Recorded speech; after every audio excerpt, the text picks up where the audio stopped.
people, now that we're all fully warmed up, we're going to have a discussion on the best way to diagnose and work out when your common rail diesel injectors need to be replaced pretty much on any diesel engine. There's a few different ways to check things, so let's get into those one by one. At this point, I'd like to point out that it's one of our vehicles and it's fully warmed up, and we know how to check diesel engines, and giving it a rev certainly isn't going to hurt it. The way you drive it, particularly when it's cold, is going to be a lot worse for it than giving it a bit of a rev to check for smoke.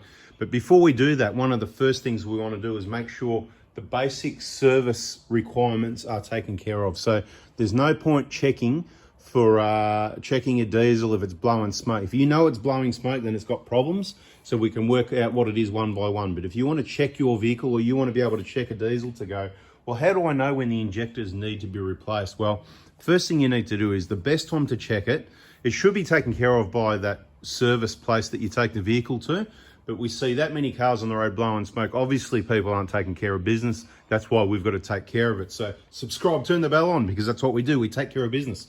First thing you need to do before you check any diesel is make sure your air filter is clean. That's why we're in the picture here. There's a couple of combined items here.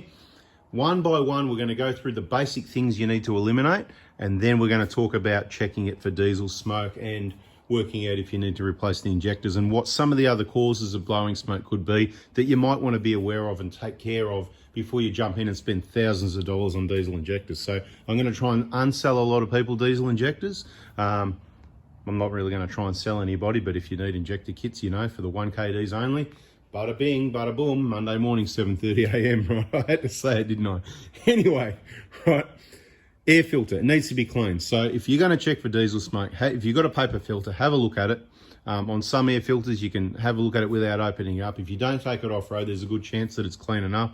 On the Toyotas, on the 1KDs, the standard interval is every 30,000 Ks, but in one day of off-roading, you can get more dust blocking up the filter more than the whole 30,000 kilometers on the road. So beware of that. If you're blowing smoke and you're not checking your air filter or cleaning your MAF sensor, which we'll get to again in a moment, we're not going to clean it. We've got videos on that. Search our channel. All the information is already there. Encyclopedia. This is just one more piece of that million-piece jigsaw puzzle. Check out the other pieces. So check your filter. Take it out if you need to. Replace it if you need to. Make sure it's clean. Make sure it's sealed. Give everything a good clean up. Take your time. That's why you do it yourself, so you know it's done right. Whenever you replace the air filter, you should also clean the MAF sensor, mass airflow. That's the meter that measures how much air and temperature and things like that is going through and provides that information to the computer. If it's wrong, because it's covered in a layer of dirt, then it's not going to give things the right information. It's not going to be putting the right fuel in. You're going to be wasting fuel. You're going to be blowing smoke. So two basic things, they go hand in hand. Make sure your air filter is right first, your air intake. Make sure it's not clogged with anything either. If you've got a rag jammed in there, it's going to cause it to blow smoke. Keep that in mind for when you have problems with vehicles. All the information in our videos, if you know it, if you get it in your head, absorb it while it's there. It might not always be there. I'm warning you, it might not always be there, not just my channel. It might not be there one day, and you won't be able to just go for the search. Now's the time to get yourself educated. Now, this even seems like a weird one to me, but fuel filter. So here we've got the fuel filter on the 1KD Hilux. I haven't experienced this with Toyotas, but as dumb as it sounds, I know I don't understand it. Changing the fuel filter, I've experienced it on Nissan. So yeah, we used to work on a lot of other vehicles, including Nissan diesels and whatever. And we just had to narrow it down. When you're good, when you're popular, when you do things right and there's only one of you, you need to narrow it down somehow. So that's what we've done. Unfortunately, I can't service the whole world, every make and model of vehicles, but I can try and put a YouTube channel together with some information to help everybody. And that's what I'm doing. And that's what I've done and continue to do at this stage. The fuel filter, you wouldn't think so, but on the Nissans, on the D40, whatever, I've had the situation where I've had one, you know, they've got other issues as well. We'll just nail those in a minute as well. Obviously, being a Nissan, you know, sorry, Nissan drivers, no, look, they're pretty good, but look, the Toyotas just don't blow the smoke anywhere near as bad with a block filter and whatever. But look, I've had it where they come in, blowing smoke pretty bad. You change the air filter. That improves it a lot. You know, clean the MAF sensor, whatever the case may be. General talk again, this vehicle, that vehicle. There was one particular D40 I remember that I'm like, what's going on here? You know, we're going to get to diagnostic checks plugging in a minute, but everything looked reasonable. And I went, you know what, it's due for the fuel. I changed the fuel filter, and I kid you not, the thing cleared up the rest of the smoke. So it was like half the air filter and half the fuel filter. I mean, it was only ever 90% anyway, because it's a Nissan, right? It's not going to be clean like a Toyota. I'm kind of joking around, but I'm serious. I'm not joking around, guys. Look, the Toyota stuff's just awesome, especially the 1KDs, right? They run really clean. Some other issues you might think it's blowing smoke, I've mentioned as well while we've got the picture around here. See this thing up the top of the picture here? See this here? That's the EGR cooler. Exhaust gases come through the head, up through this pipe, through the cooler to cool it down, because actually want hot gases go into your engine, and that pours into your intake to, it's inert gases, hot gases to cool the combustion. It's not to protect your engine. It doesn't do anything to help your engine at all whatsoever. Anybody that's told you that has got a misunderstanding of the whole system. It's only there for emission controls to reduce nitrogen oxides. It's as simple as that, right? Reduce the temperature of the burn, and to be quite honest, from what we know, it doesn't really work that well anyway, but that's another story in another video. So beware of that, because if that's caked up with exhaust soot in there, and then you start giving it a rev, or you're out on the road and you're giving it to it and you see smoke, it could be just blowing all that soot out from there. So for people that have got the, I'm not telling you to turn off the EGR, but for people that have got the EGR turned off, they're not going to get that. For people that have got the plate with a 7mm hole, which reduces the flow by 93% and just keeps everything clean, they're not going to get that, okay? So those vehicles don't get that. So you might have to do some off-road testing and do that to see if that's what it is in yours, and, you know, it could be part of the concern. We see low kilometre vehicles back in the day when they were new, blowing smoke, people saying, oh, no, I'm driving, there's all this smoke at the back, and that's when they put the foot down a bit and they just blow. It's clearing out the EGR coolers. Nothing wrong with any injectors, any air filters or sensors or anything like that. So just be aware of that. It's things to be aware of. That's why I'm unselling you injectors, because when you tick all these boxes, so let's get on with it a bit. Fuel filter, okay? Change the fuel filter. I don't understand how, but it's definitely a fact that the fuel filter on some vehicles can cause it to blow smoke. So let's move on from the fuel filter. We've covered the EGR system. There could be soot and stuff in that's blowing out. We call it the cobwebs, you know, the old Italian tune-up, even in the petrol engines.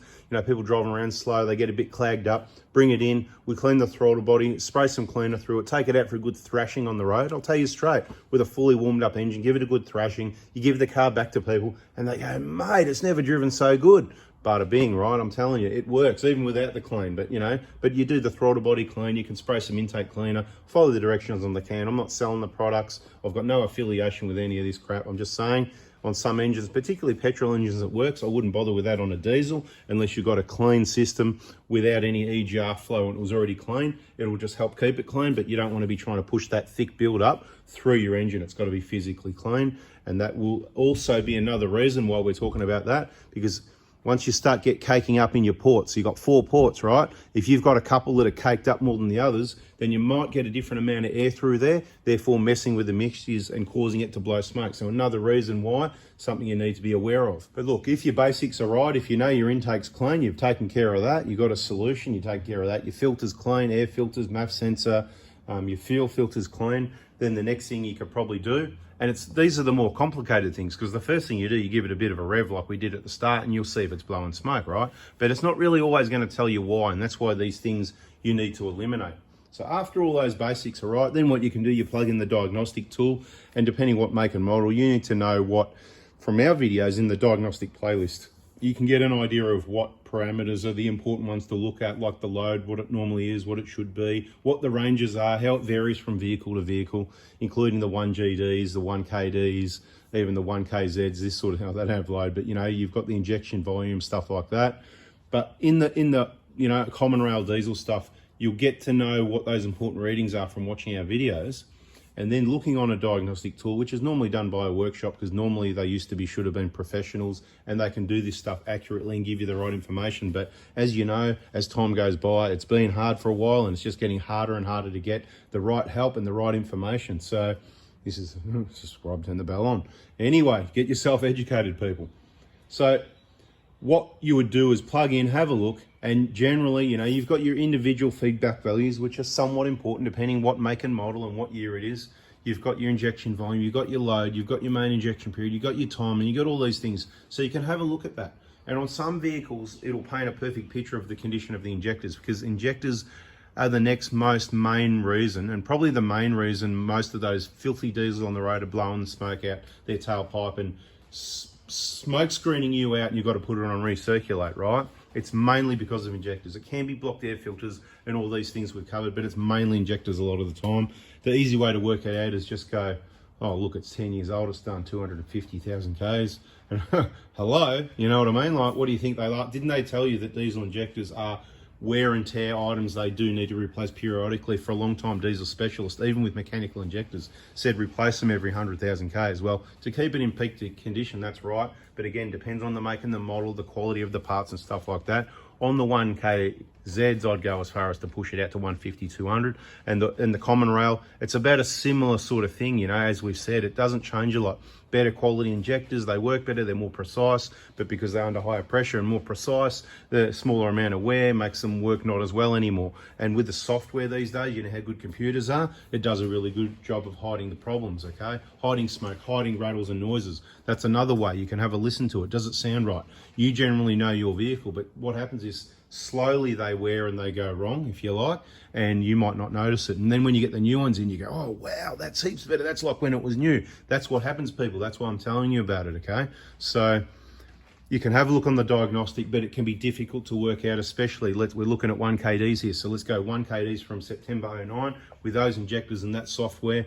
Basically, you're not going to see much on the diagnostic ever, and if you do, it's really bad and it's kind of like too late. And the idea is to get in there and change them as prevention. Now, as much as I don't want to sell people injectors that don't need them, I'm going to do that, guy. It's in the injector information playlist. I talk about, you know, the different makes and models and probably when you should replace them. If you got an old 120, an old Hilux before September 09, and the injectors haven't been done, or you don't know the history, there's a good chance you need injectors, whether it's blowing smoke or not. Now, if you want to check it, and you haven't got anything, but you know your air filter's clean over here, you know, you clean the air filter, you clean the MAF sensor. We're not too worried about the fuel filter.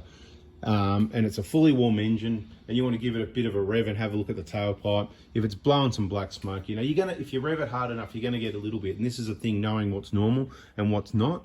But you'll get a bit of a general guide. If you see smoke, look, this is the other problem. Has it had a tune? Has it had a remap? Because most of these cowboys don't know what they're doing, and you end up with a filthy tailpipe, you know, like they're just blowing smoke all over everyone, killing everyone, cancer, heart attack, stroke. They are filthy things, especially when the Toyota tune is not left alone and left in there the way it's meant to be. So stay tuned on that one, because we might have a tune option one day for bringing the Hilux up to the torque of the Prado, because I don't see an issue. Same engine. It's just detuned because you're not paying enough money. You get a commercial vehicle, you get a commercial amount of torque. The luxury vehicle, the Prado, gets that amount of torque, but we would love to be able to copy and paste that, and that's what we're going to do. If there's anybody out there that wants to do that at a reasonable price, please contact me. If not, we'll get our own equipment eventually and be able to do that for people at a value for money price, you know what I mean? So the idea is not to necessarily making money, big money out of it, tuning cowboys or anything like that. It's just going to be copy and paste, right? So obviously we've got to pay for the equipment, we've got to pay for the time to do it, but if it's a quick job, bada bing, job done, then obviously that's what you'll be paying for, not a couple of $1,000s, you know what I mean? We won't put it on the dyno, we know what it's going to be. It's going to be a Prado instead of a Hilux. Totally gone off topic, but if it's had a tune or a remap or it's got a chip on it, it's probably going to blow smoke, so you're out of the ballpark anyway, can't help you, and you're probably going to crack a piston sooner or later. Just a matter of luck. It's just a matter of time. Are you feeling lucky, punk? That's what I want to know. Are you feeling lucky? Right, so give it a rev like we did, and as you saw, this old Hilux, 2013, 10 years old, doesn't blow any smoke. Any of our diesels don't blow any smoke. Any of the customers' vehicles that leave after they have injectors like that, they don't blow any smoke. Quite often, they're not too bad either when they come in these days, because people that listen to me, they're looking after their vehicles and they get it done as prevention. So just quickly, that guide again. All the older vehicles, they need to be done. They're overdue. All you Audi drivers, Mercedes drivers, Nissan drivers, Kia drivers, what are these crap heaps that I keep seeing on the road, and they're just blowing smoke everywhere. I can't even think what they all are, you know, Holden, what is it, a Craptiva and all that, all these sorts of things, you know, they're just absolute rubbish. They need a full cleanup. They probably need everything, a full service. They probably need a new engine. So that's the next step. Generally, black smoke is your unburnt diesel. That's going to be your fuel system, your injectors, your blocked air filter, all this sort of thing. So that all needs to be sorted out with all the Craptivas, because they're crap, and all those crappy Mercedes and bloody Audi European crappy diesels. They all need injectors, and they're all dearer, and you still can't find anyone to work on it. So you better take it straight to the scrap metal heap because you purchased the wrong vehicle. It's ridiculous. You're just stuck with a petrol engine. Stick with petrol engines unless you're traveling the Australian outback or going full driving where you want the diesel torque for towing or going up and down hills and that sort of thing. That's what the diesel engine's for. It's for a tractor on the farm. It's not for going here, pick up the kids from school and whatever. You should have never got it. Get rid of the thing. They're going to be worthless soon. Send it to the scrap metal. Send it to the wreckers, right? Just send it away. Take it away. Cash for cars, mate, $200, right? All right, so you get the picture. Hope you're finding it a bit entertaining. I'm kind of joke around a bit, but I'm a bit serious too. The Toyotas are far superior. I don't know why anyone would buy anything but a Toyota. Look, there's some other good cars out there. I'll just quickly name them since I'm going off topic because apparently I like rambling. Subarus are pretty good, you know, generally. Don't buy a diesel. Honda's pretty good. Once again, don't buy a diesel. I don't think they're smart enough to not even have diesels, are they? You know, Nissans are not bad, actually. They're not bad. Avoid the diesel. Look, you get a Y62, mate. It's petrol engine, right? It's going to chew the fuel. Don't worry what they say. They're pretty good for what they are, but, you know, don't believe everything you hear, like the V6 petrol in the Prado. Awesome engine. Some people can get good fuel economy out of them. Depends how you drive it, like Nana. But generally, it's going to chew the fuel. So be aware of that. That's the fact of the matter. Add about 50% again for your average driving. The shorter the trips, the more it's going to be the difference. The more highway run, if you're not towing, you'll get pretty good economy out of it. Okay, so I think I've waffled on enough. Do you know when to change your injectors? I hope so. On the all these older ones, they're long overdue. I don't care how many kilometers, high or low, they need to come out. You've also got the seats under the bottom and leaking is the other issue. Our general guide is still about 7 years, 170. The full DLC injectors in these 1KDs, the manufacturing started in 2010. It was on and off in 2010, which means they were reliably into engines by about 2013. So before that, you might have full DLC. After that, you certainly do. But before that, you may or you may not. Do you know what I mean? So if you've got a 13, 14, 15, I'm not too fussed about it until you get to at least 150,000 Ks. At least, you heard what I'm saying? I don't even want to... The problem you got is if people have taken those fuel pipes off, again, you've got to watch that injector information playlist. I can't fit it all in this video. I've talked too much, so I'm going to be out of here. And I probably didn't include everything, but I think there's enough info here to show you some basics to check, to understand, because a lot of people are asking. I see posts, I see comments. Oh, so how do I know when to change these injectors? Watch the injector information playlist. That's by going to our YouTube channel, 4before Diesel, click it on that, click it on playlist and go down to you see injector information. It's not one video. There's a whole heap of videos I've spent the time to put in the playlist, like the time I spent to make the video like now. Please go and listen, watch, learn, get yourself educated. And if you want to contact me for your 1KD kit, it's Monday mornings, but you need to be only in Australia. I can only do Australia. You need to be on Facebook Prado Hospital page so you can check the hours, because from time to time we are closed on a Monday. From time to time there's a thing called school holidays in Victoria. There's daylight saving. There's different times in other states. You need to be aware of Melbourne time. Please don't contact me in the afternoon or later in the week. Busy, busy, busy. Monday's the day, unless otherwise advised on the text message you sent me Monday morning. That's about the only day. Thanks for listening. I don't know. I think that's it. Catch ya. Thanks for watching. Ciao.